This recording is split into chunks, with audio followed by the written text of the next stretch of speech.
Hi, my name is Vanessa Cabral, and I did my essay, video, and notes on the show Self-Made, a life story inspired by Madam C.J. Walker. The main points in my essay are the facts of colorism, sexism, and discrimination against a colored woman, becoming an entrepreneur, and in the industry of, hair products as a darker skinned woman. A lot of my essay contains content of, her rivalry being a lighter skinned woman and how that connects to aspects of, lighter skin being the more desired aspect in the black community at this time in the early 1900s, along with the fact that since she was a washerwoman, Madam C.J. Walker, since she was a washerwoman, she kind of faces this discrimination as the fact that she's not worthy of becoming a saleswoman or a business owner because of the way she looked or the type of background she came from.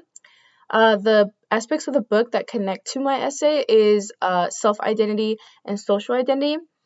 Since Madam C.J. Walker was a washerwoman and a little bit poor, she loses her hair from the stress, and her husband ends up leaving her for this. She becomes very in a negative mindset about herself. As the show continues and she gets a better husband and her life moves forward in a positive aspect, she continues to look in the mirror and see this old version of herself that is so negative that she only identifies herself like that.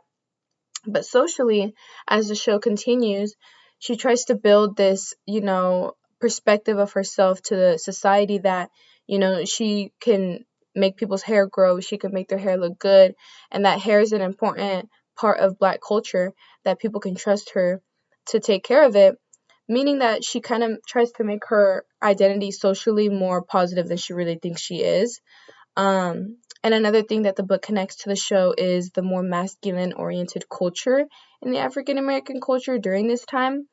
So early in the show, she starts to begin to build her own company, build her, brand, and she furthermore wants to build a factory after her old one burns down.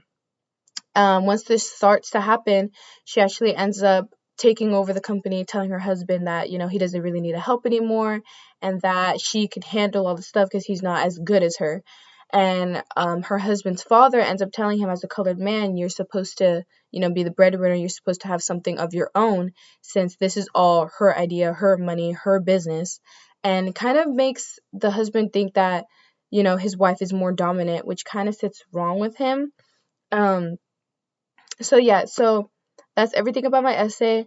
All those content is included, and hope you enjoy.